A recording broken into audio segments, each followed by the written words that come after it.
बिस्मिल्लाहिर्रहमानिर्रहीम। अस्सलाम वालेकुम नाज़रीन, आप यूट्यूब चैनल देख रहे हैं। मैं इमरान खान हूँ। सबसे पहले इमरान खान साहब की आंख के मसले के हवाले से मेरी स्पेशलिस्ट से बात हुई है। कुछ चीज़ें बड़ी आसान तरीके से मैं आपके सामने रख देता हूँ जो तफसीलात मेरे तक पहुँची हैं।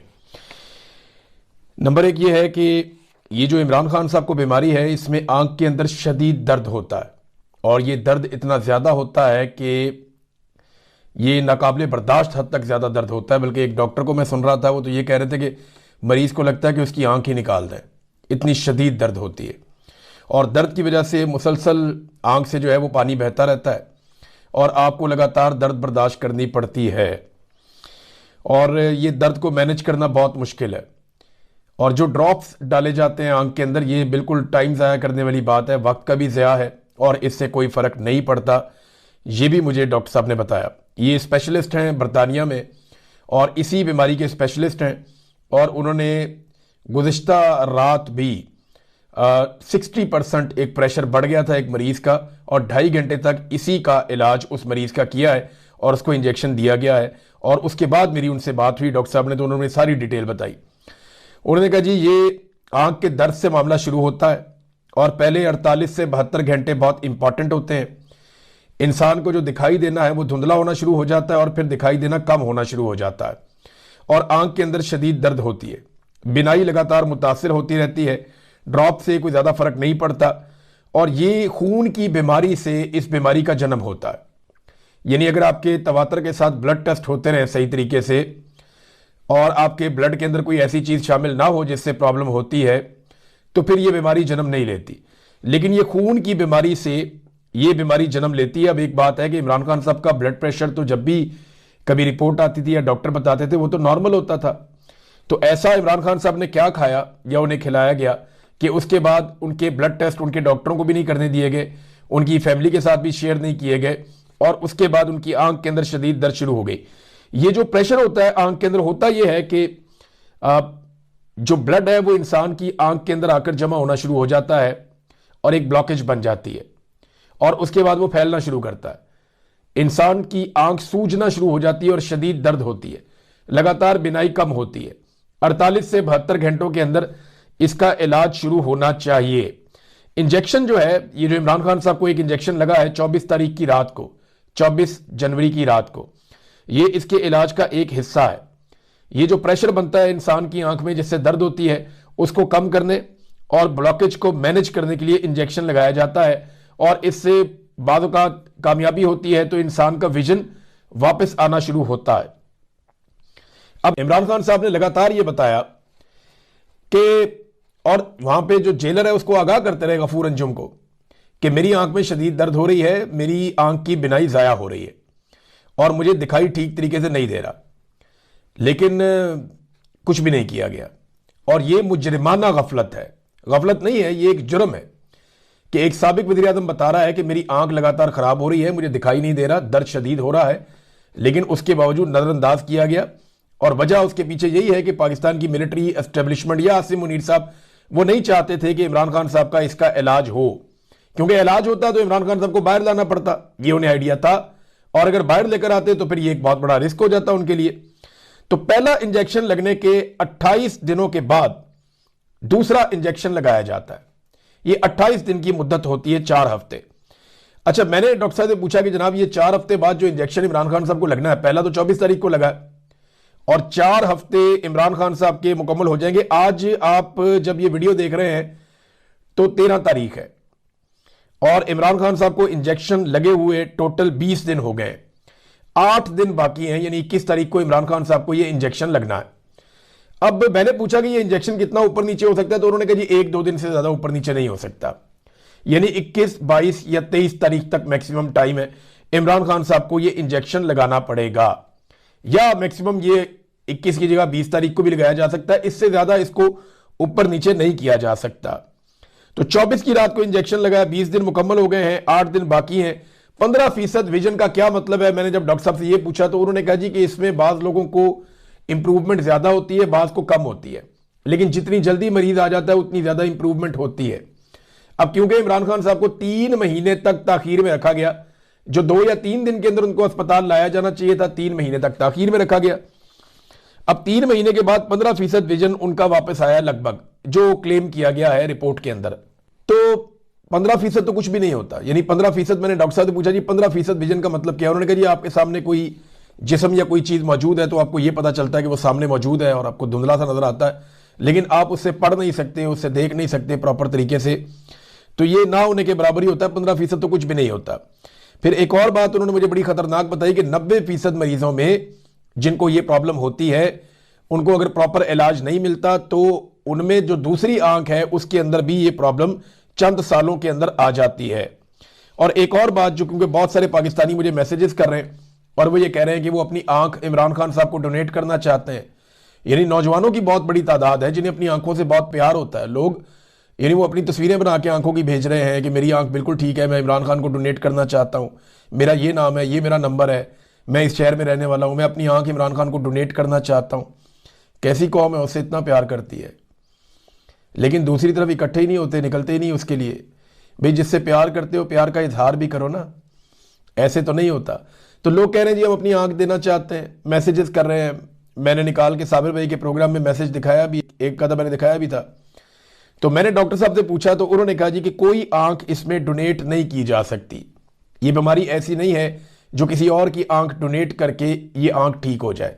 तो ये जो लोग मैसेजेस कर रहे हैं, पैगामात भेज रहे हैं, वो ना भेजें, क्योंकि इसका कोई फायदा नहीं है। जो आंख डैमेज हो जाए वो आंख इस बीमारी से, वो फिर इसी को ठीक करना पड़ता है। इसका एक स्पेसिफिक इलाज है और इसका इलाज एक खास माहौल के अंदर होगा। यानी इंजेक्शन इसका एक हल है। आप हर तरह की इन्फेक्शन से आंख को बचाएंगे, लगातार आपको मॉनिटरिंग करनी पड़ेगी और उसके बाद फिर इमरान खान साहब की आंख बेहतर होगी।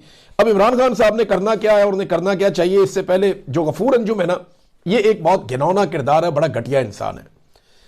बेशक ये एक मोहरा है, इसको इस्तेमाल किया है पाकिस्तान की मिलिट्री एस्टेब्लिशमेंट ने, आसिम मुनीर ने, उनके साथियों ने, और ये मौजूदा जो रिजीम के हुक्मरान है इन्होंने इस्तेमाल किया अपना बदला लेने के लिए। बेशक इसको इस्तेमाल किया घटिया आदमी को, ऐसे बेशुमार बेशरम और भी मौजूद हैं, लेकिन असल जो जिम्मेदार हैं वो तो हैंडलर्स हैं। मगर गफूर अंजुम को गिरफ्तार तो फौरन करना चाहिए। एक साबिक वजीर आजम लगातार बताता रहा, 3 महीने तक बताता रहा, और साबिक वजीर आजम को इलाज के लिए अस्पताल नहीं ले जाया गया, ना ही स्पेशलिस्ट डॉक्टर से दिखाया गया। तो वो जो आंख जाया होने का एक जुर्म है वो गफूर अंजुम ने किया है और वो इसके लिए मुजरिम है। तो उसको तो फौरन गिरफ्तार किया जाना चाहिए कि जनाब आपने ये किया क्या।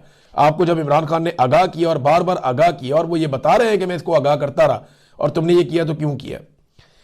अब नाज़रीन आज इसके जो असरात आ रहे हैं पाकिस्तान की पॉलिटिक्स पे, हालात पे और पाकिस्तान के अवाम के ऊपर, शदीद रद्देबल है अवाम के अंदर। बहुत ज़ोरदार लोग आवाज़ उठा रहे हैं, बल्कि हर तरफ से ये पैगामात आ रहे हैं कि पाकिस्तान तहरीक इंसाफ की क़यादत फौरी तौर पे कोई बड़ी अनाउंसमेंट करे और ऐलान करे, फुल एंड फाइनल निकल के इमरान खान साहब को जेल से निकालने का वक्त आ गया, ये लोग कह रहे हैं। पाकिस्तान तहरीक इंसाफ का रवैया अभी भी ऐसा लगता है मोहतात है और वो रस्मी कार्रवाई करना चाहती है।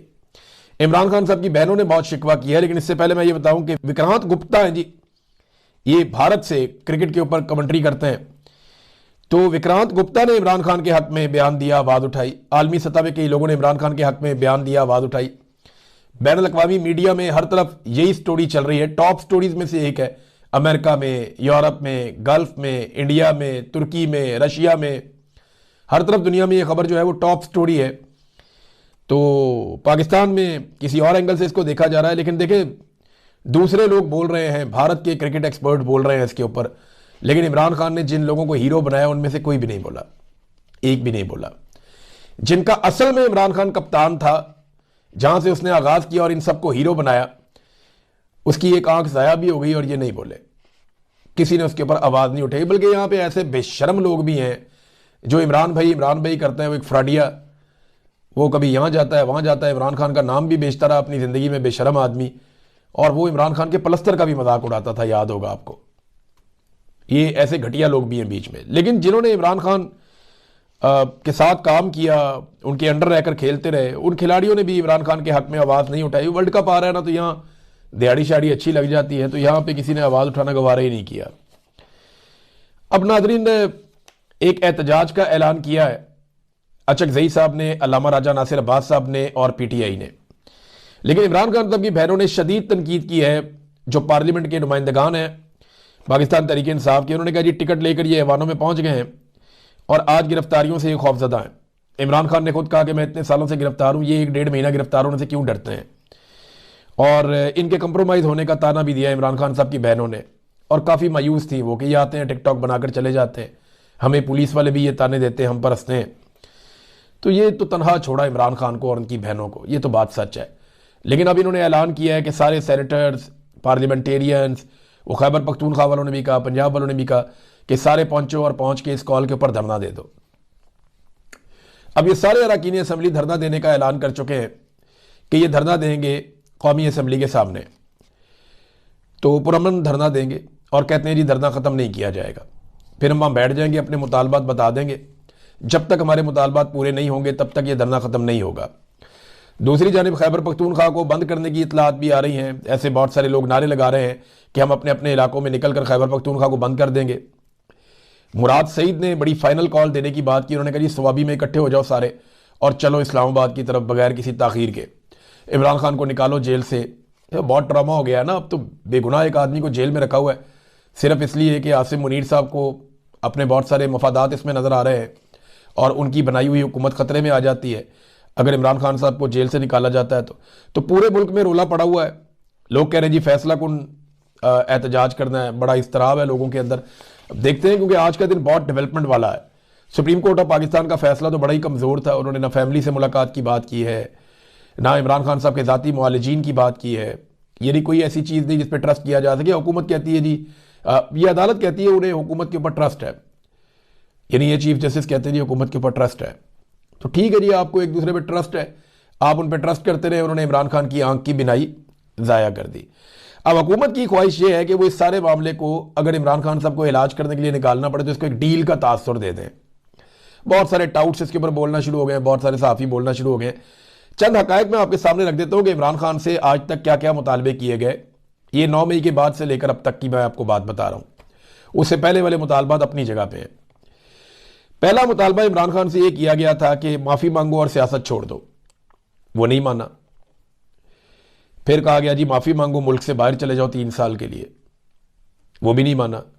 फिर कहा गया जी कि सिर्फ मुल्क से बाहर चले जाओ 3 साल के लिए ताकि हमारी इज्जत बहाल हो जाए, वो नहीं माना। फिर कहा गया चलो सिर्फ माफ़ी मांग लो। इमरान खान ने कहा किस बात की माफ़ी मांगूं, पहले मेरा गुनाह तो साबित करो, कहाँ है सीसीटीवी फुटेज, लाओ सबूत। माफ़ी नहीं मांगी उसने।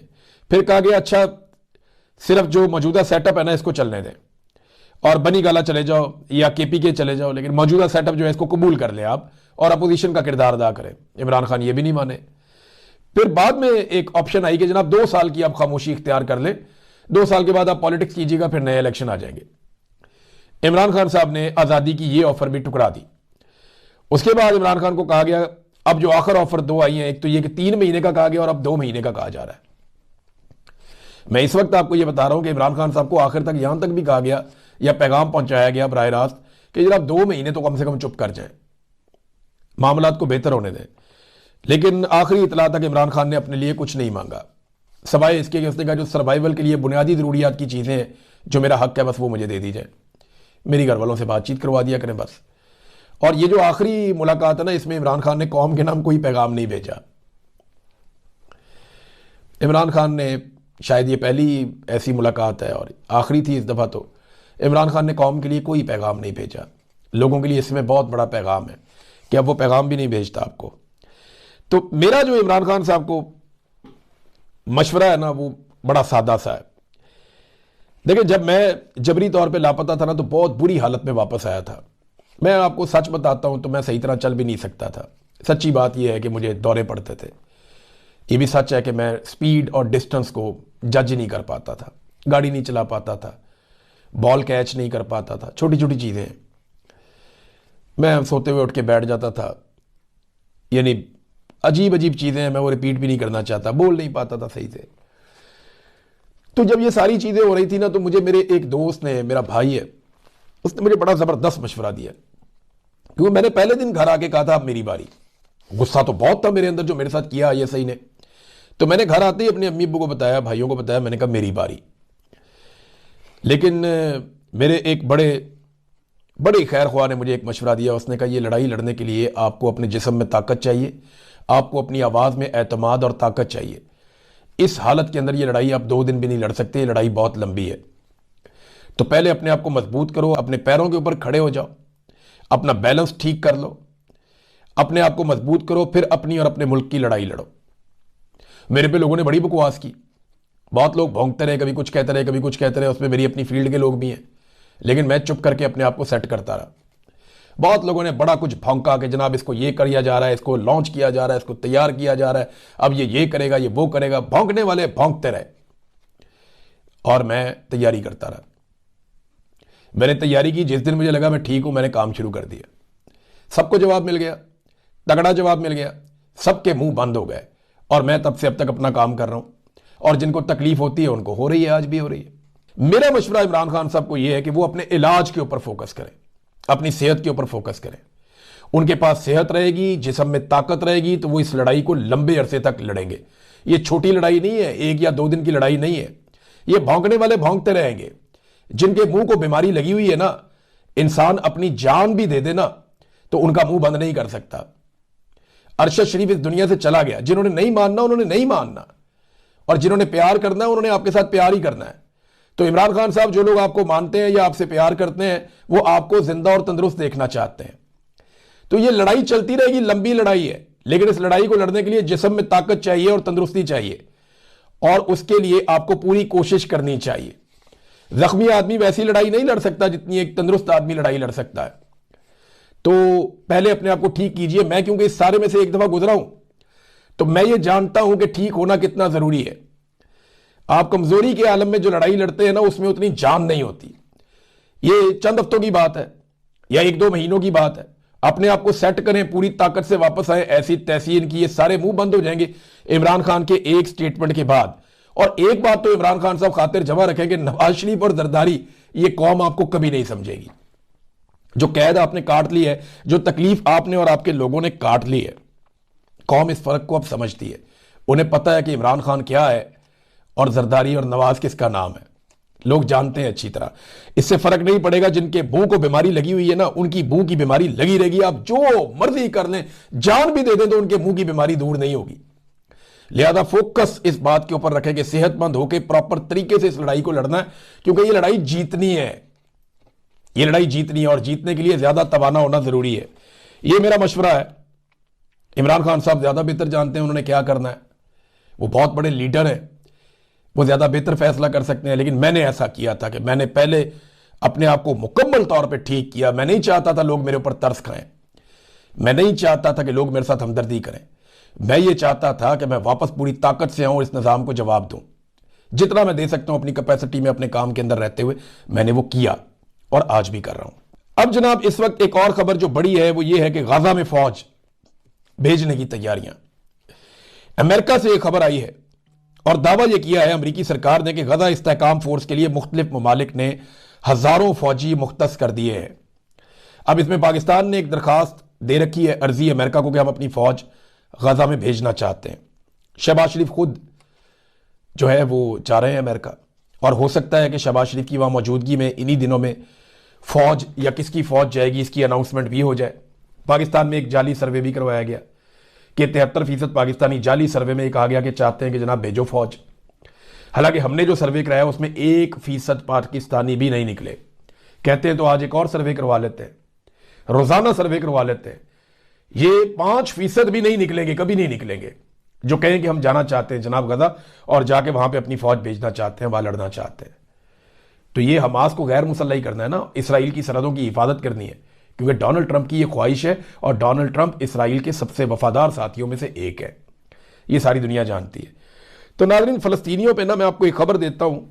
मेरे एक दोस्त हैं, उन्होंने मुझे ये बात बताई कि फ़लस्तीनियों पे ना आने वाले दिनों में बहुत बड़ा कत्लेआम भी हो सकता है,